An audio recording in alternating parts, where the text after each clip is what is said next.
Hello, everybody. We are the Geeks and Degenerates. I am Enzo. This is my forever co-host John. Today we talk about X-Men: Days of Future Past, and the theme for this week is fighting superhero teams that come together for a common cause. And this one is to fight off a very common enemy between The mutants and Sentinels? us. No, extinction. Oh. Oh, okay. Yeah. But yeah, were you excited for this movie when it was coming out 10 years ago? Jesus. Wait, what? Yeah, this movie's 10 years old now at this point. Well, I mean, yes, I was very excited for this one because I was a huge fan for like the first class, and we're getting more of that like era Hmm. of like, oh, we're back in like the 70s or 50s, 70s. This one's 70s. Yeah, we're like going back to the 70s where Charles is still young and like even Magneto Yeah. and like they're in completely different places now compared to like what they were before, but at the same time, you're just like you just want more of this world. And Yeah. then now, like from the trailer, we see Charles being like this druggie in the 70s who like tries to keep his head quiet and all that. I was like, yes, more grit. Yeah. I want to see Charles at his lowest. I was confused because remember the after credit scene of Amazing Spider-Man 2 where's this movie? And like, huh? Huh? Why? It, Okay. it was Yeah. Do you not remember that? Like all of us no, were waiting for like, oh, is it Doc Ock? Is it Venom? And it's X-Men Days of Future Past. You're like, huh? Okay. Sure. I guess the what do movie we watch? yeah. I guess the movie was like, yeah, we know this is a bad movie, so here's a better one, you know? But yeah, I was very excited like you. I did like First Class quite a bit, and I do like the young cast of James McAvoy and Michael Fassbender and Jennifer Lawrence as these characters. So I'm like, all right. And they're crossing with the older generation of Patrick Stewart, Ian McKellen, and Hugh Jackman. I'm like, Yeah, hell yeah. And like they're fighting the Sentinels this time, and from the beginning you see how much of a threat these Sentinels are. Like they I decimate yeah, the X-Men in the first half. You're like, what the fuck? Why? yeah. Like, dude, I'm not gonna. I was a little bit disappointed with how the Sentinels looked Hmm. at the start. I was like, oh, it's not like in the show where they have like this weird beanie helmet thing, and they're purple. They're like these silver things that can like clearly shape like adapt to their Yeah. environment and all that. So I was like, okay, it's in the future. I guess that's like the whole shtick. Yeah, you're like, I why don't did they know. look like the Destroyer from Thor? All of them look like the Destroyer from Thor. Yeah, they acted like the Destroyer from Thor too, Yeah, because they got like beam shit coming out. Because they were like every time they kill a mutant, they gain their power. yeah. Uh, but like just seeing like you're like the X-Men can fight them, and then you see one of the Sentinels just cave in Colossus's skull. You're like, whoa, what? You know, it's like why didn't? And And I was like, about to say, and I'm like, all right, Colossus is an extra, and then they kill off Iceman by decapitating him. You're like, like we like go back in time a lot, yeah, like where we see them get killed in many different ways. yeah. You're like, I don't want to see anymore. And then Like even like Bishop was here. I think it's our first time seeing Bishop. yeah, and then he gets decimated by the end. You're like, oh well. Yeah. And Oh, then you see people reprise their roles. Like for this first half, you see Elliot Page as Kitty Pryde. You're like, oh cool. I haven't seen you since Last Stand. And then of course you see Patrick Stewart, Ian McKellen, Hugh Jackman, Halle Berry, and you're like, I feel like where my worlds are colliding. And you hear this taste of like, well, we can't send you, Professor, back in time because you have the most powerful brain, and God forbid anything happen to it. Um, hmm. so Wolverine's like, I'll do it, and then they go back in time. I I, feel like okay, but that logic is so weird because I feel like he's more in danger now than he is if he was back in the 70s. And I was like, that's weird, right? but okay. Yeah. And you see Wolverine, like every time I watch this movie, I was like, right, Hugh Jackman had a strict diet, and damn, Hmm. does he look fine? Even though he has, He's jacked. yeah, Fuck. even though he has bone claws, which I'm not the biggest fan of, I'm like, ew. Just reminds me of, Yeah. what do you call that? X-Men Origins, where like, I don't want Yeah. bone claws anymore, please God. Um, but yeah, you see this movie's antagonist, Bolivar Trask, played by Peter Dinklage, and this is my first introduction to Peter Dinklage, actually. Yeah. Well, no, my first unconsciously, my first introduction was the Chronicles of Narnia, Prince Caspian, where he's like that troll, like that cranky small dude, like ranting. Oh shit! Right? Yeah, I forgot about that. Yeah. So was James McAvoy was in Narnia too. So you're like, right. But from the start, like from this point and then till the end, you're like, I don't think there really are villains in this movie aside from the Sentinels, which are just the Terminator of this movie. But you gotta love this whole '70s style, because you know what it reminds me of? It reminds me of Call of Duty Black Ops, where they would have the spies. They would have like, well, for sure, yes, Mystique is a spy here, and we even get like this solid scene, with Quicksilver. Yeah. Yeah, and I'm like, fuck, like them, like, breed, like I think was it the Pentagon? Yeah. Like them like coming into the Pentagon and they got like a jail cell there for Magneto and everything. Yeah. And we have this amazing fucking scene from I forgot the actor's name. Evan Peters, the future actor for what's the killer? Jeffrey Dahmer. Jeffrey Dahmer. You're like, yeah, you see him here and then you see him in that. You're like, you are very a chameleon of an actor, you know, which is fine. But yeah, I do love the introductory scene of Wolverine and Beast, where Beast is like, "There's no one here. Please go away," and he's like, "You know, we'll be best friends one day." Bam, just not right. Just knocks him out. Yeah, and then he obviously tells Charles, who's like this drug addict, he's like, "I don't want anything to do with this mission." Which I did understand the drug. Yeah, like it's supposed to suppress his powers, like, the powers. Yeah. But regains his like walking ability, which does not make sense. Yeah, I'm like, how does that work? Right? Like walking is not a mental thing. Right? You got shot in the back. I mean, your brain controls your walking, but at the same time, you're like, but his spine is severed. So how does that work? Right. I do love the fact that Professor X is like, you know what? I do remember you. I remember we came to you a long time ago, so I'm gonna tell you what you told us back then. Fuck off. And Wolverine's like, he doesn't hear you, little shit. It's like, what? And then Beast tells him, it's like, after Cuba, he tried to rebuild, but since the Vietnam War is happening, a lot of them got recruited or were drafted. And he's like, what's the point? And like, he's just been drifting in and out of this addiction. And you're like, oh damn, that's rough. But like, Charles remembers, what's her name? Raven of Mystique. And he's like, alright, I'll do it for her. Because she is the reason these Sentinels are so adaptive. Because she kills Trask in the past, and they adapt to the mutants' powers because of her abilities. And I'm like, I really don't remember Sentinels in the first X-Men or the second X-Men that can destroy the X-Men, you know? But that's the consequence of having an inconsistent universe. So I'm like, alright. Oh, and they really need to make like a very big threat. Yeah. But they did do a good job with making them the big bads of this movie. For this one movie. Oh, yeah. And by the way, I love the design. Like, yeah, as I said, I was a little bit disappointed with the design of the Sentinels because they were like just silver. And then you see like the first gen Sentinels. And then again, you get the fucking pink beanie. They're all purple. They have like turbines in their chests, which original didn't have. But like, I get it. That's how they fly. Yeah, they have Gatling guns for guns. Like, Jesus, that's intimidating. Yeah. And Wolverine's like, I have to get Magneto too, and they're like, you're not gonna find him easily. He's in the Pentagon underground because he shot Kennedy, and you're like, what? That's the explanation. Wait, was he the one who shot Kennedy? No, later on he's like, I tried to save him. Save him, right? Yeah. Because Kennedy is also a mutant. Yeah, I'm like, Jesus Christ.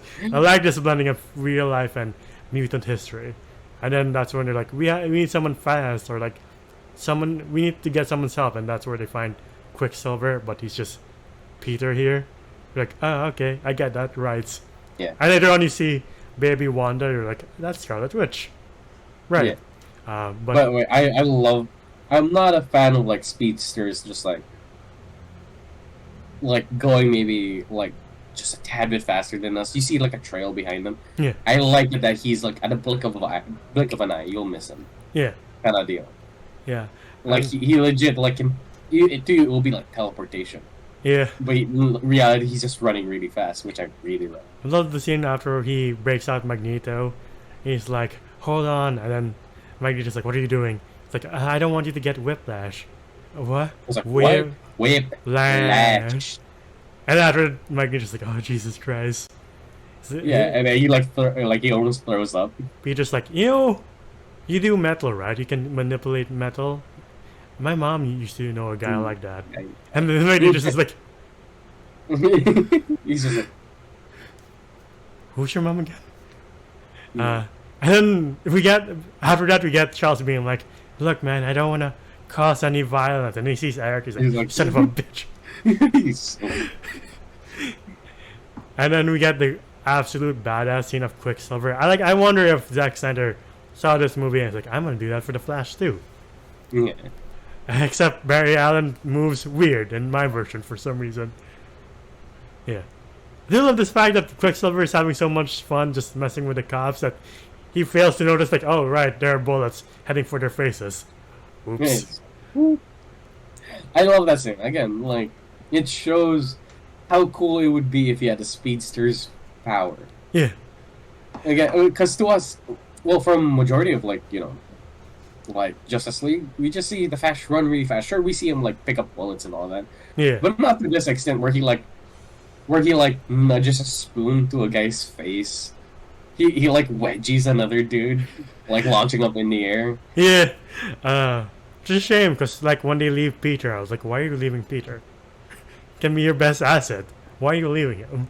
And they're like, alright, bye Peter. You're like, are you really not gonna take him to the comp? Well, whatever.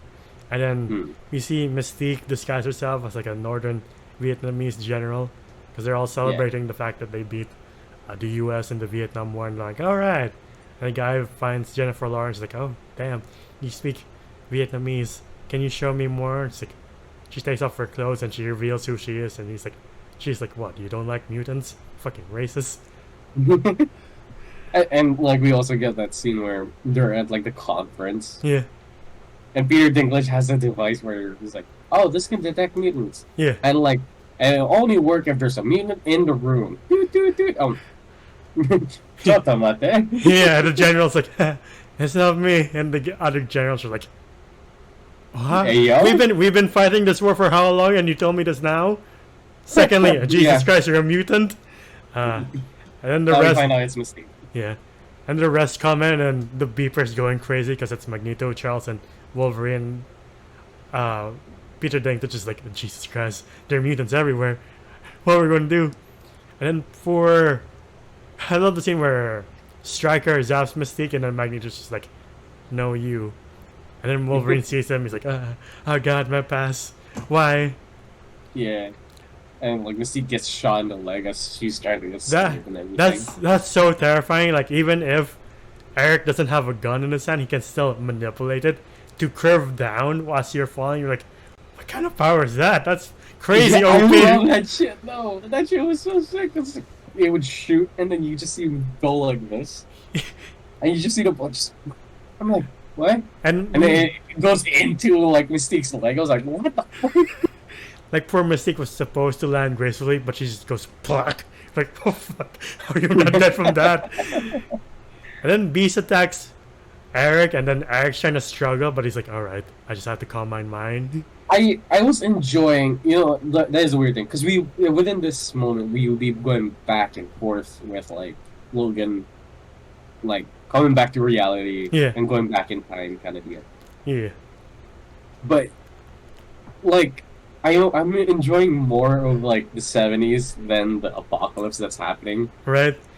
And then, like, President Wolverine, since he's panicking, injures Kitty Pryde, and you're like, Kitty Pryde? Like, how bad is the injury? And you see it, you're like, right, he's Wolverine, he's not a cat that scratches it, and you're like, oh, that's fine. It's like Magneto has to like stop him down, like he's like, alright, he's good now.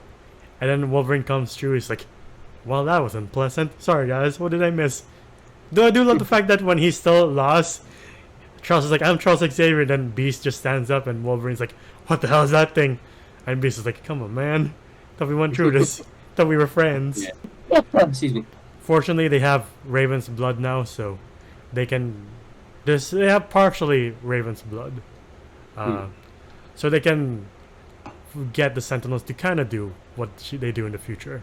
And like, Yeah. Eric is just so ready to make this era the Mutants era, because he tells Charles before the peace conference, he's like, Charles is like, you left me, and Magneto's like, really? You let all of these mutants die? Countless others were experimented on and butchered. Where were you? Where were you when your own people needed you? Hiding, pretending to be something you're not. And you see As the plane's going down. Beast and Wolverine are like, please stop. Like Wolverine's already scared of flying. He's like, God damn it. Right. And then Magneto, this, for me, watching this 10 years ago, I'm like, yeah, I think Magneto is my favorite comic book character ever. Villain, not villain, but like antagonist or anti-hero. Because you see him infiltrate the base of the Sentinels and just infuse the Sentinels with metal, and you're like, Yeah. that's evening the odds. And then we go back to, it's a powerful scene between Charles and Wolverine where Charles is feeling the effects of not having the vaccine. And it's like, I can't do this. And Wolverine's like, pull your shit together, man. We need you. Come on, if you don't do this, we won't have any hope. And he's like, And then like, just to like really push it, he goes into the future yeah, and sees their situation. You're like, yeah, at this point, whatever's happening right now does not matter. yeah. First he sees Wolverine's events, and he's like, I don't want your pain. I want your future. And he's like, first of all, calm down. I don't want your future. He's like, calm down. And then he sees future Professor X, and yeah, he's like, well, this is fucked. We're fucked. Yeah. What kind of future is this? And he's And like, they're like at the split second of like, Sentinels coming into this like, where were they? They were like in Nepal. yeah, but that's not that. They're just having a conversation where Right. young Professor X is like, I don't think, I think Raven's in too deep. And then old Professor X is like, just because someone stumbles and loses their way doesn't mean they're lost forever. You just need help. And that inspires young Professor X to find her with Cerebro, but he can't stop her. So they have to fly to Washington. All the while, Beast is like, in science, you can't really change time. There's a theory that it's like a river. You can throw a lot of stones into that river, but the tide always corrects itself. And young Charles is like, I don't believe that. I refuse to believe that. And all the while Magneto is just being badass, like breaking back into the Pentagon to retrieve his helmet. Like, Yeah. like this entire last act is Magneto going beast mode with his going OP. Like he lands in the stadium and the guy's like, yes sir, can I help you? You alright, you're the guy who makes metal move. And you see Magneto just break the stadium. Carry the entire stadium. It's like, to be honest, we don't even know his fucking plan. We're like, what's he gonna do with that? And we find out he like corners the entire White House or something. I was like, what? I love how Wolverine, Charles, and Beast and Hank are just like so concerned with Raven that they forget there's another threat coming their way. They're like, why is it raining concrete? Oh fuck. Oh, Jesus.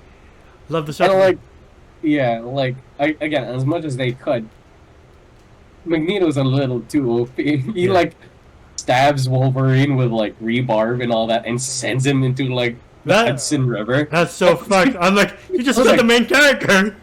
And I was like, are we gonna get him back? Right? All the while, the future X-Men are getting murdered. Like, first, Magneto gets injured, and they're like, oh god, I guess there's no plot armor. And then a Sentinel jumps up and kills Storm. You're like, holy fuck. I guess no Yeah. one's safe. And you see the X-Men get decimated. Well, Magneto has this amazing speech of like, you made these weapons to destroy us. Why? Because you're afraid of us. And you think, this just shows how much of how the original intention of, Charles is Martin Luther King and Magneto is Malcolm X, because you would think if it was Charles, he'd be like, we can live peacefully among ourselves. But Magneto's like, you have every right to fear us. we are the future, and you're like, the president's like, fuck, this guy's terrifying. Our future begins today. The president's like, no, no, man, just take me. And you're like, I don't remember this president being that brave in the history books. Him standing up for others. And you see the original president being like, that's not me. I'm here. That's not me. Hold on. And then, what was next? Mystique shoots him in the neck, and I thought he was dead. I was like, are you fucking serious? They had like the plastic gun. Yeah. I love that concept where everybody kind of knows what the main threat is, and you're like, no, plastic, plastic. Right.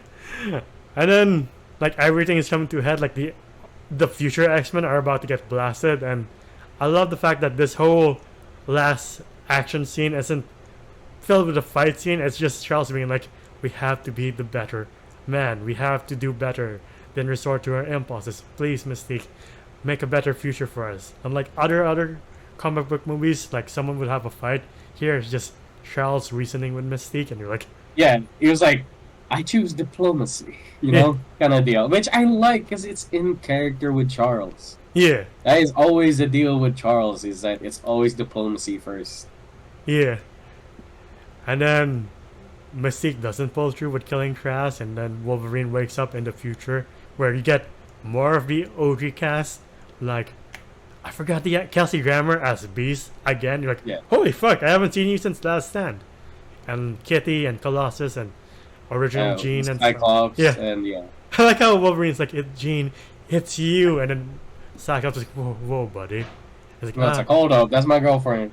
And I was like, no, you dead. He's like, it's really good to see you, Scott. Wolverine's being extra sentimental, and Scott's just like, bye. Yeah, this shit's weird. And like, he walks into like Professor X's like office and he's like, do I know tell me everything. Yeah, like, no. He was like, wait, right? Yeah. Wait, hold on. Did I get that confused? He's like, I don't remember everything after 1973. He's like, oh, it's you. Which is more confusing because I'm like, then how did you find this Wolverine? Right? No, I guess in this Wolverine he had like amnesia.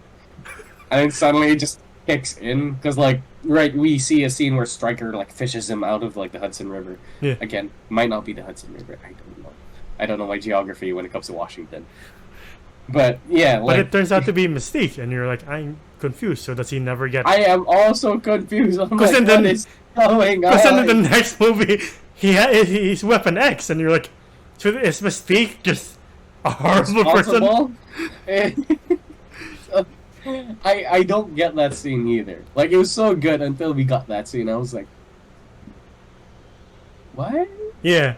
Then again, this universe, this 20th Century Fox universe has never been consistent on anything. You're like, you know what? I don't care. It's fine.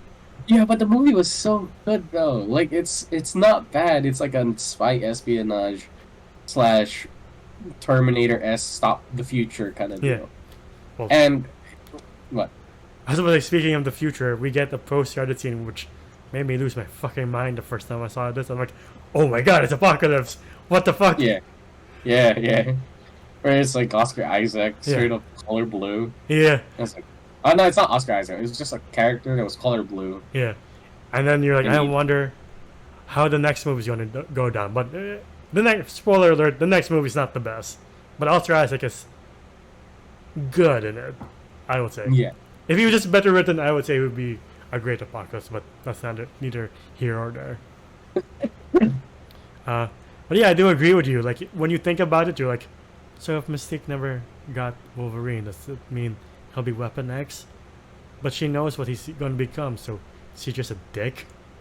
You know? Right? Like, at this point I was like, is she just being a dick? What happened to the whole scene of, like, we just have to be better? And so that's one thing is, like, I'm gonna guess Fox just, like, came into the room and was like, what if Stryker speak? And they're like, that doesn't make sense. Do it. It'll shock the crowd. I was like, why? Right? And he was like, just do it. Trust me, the crowd will love it. And no, we're just confused. That's like kind of like in X-Men Apocalypse. I know we're going ahead, but like in X-Men Apocalypse, Jean has the Phoenix power. And then Dark Phoenix, Jean guess the Phoenix power. You're like, huh? How does that make sense? In what world does that make sense? She just had it in the last movie. Anyway. I don't fucking know, man. I don't know. I really don't know if we're going to do those 2 movies in the future. I really don't know. I don't know. Since we still have... The new reboot for the 90s X-Men is coming up. We could just do... Well, we still have to do Last Stand, man. And Origins and all that jazz. Okay, I don't mind Origins because that was fun. That was funny. Yeah. Anyway, before we get too ahead of ourselves, what would you rate X-Men Days of Future Past? I would rate Days of Future Past.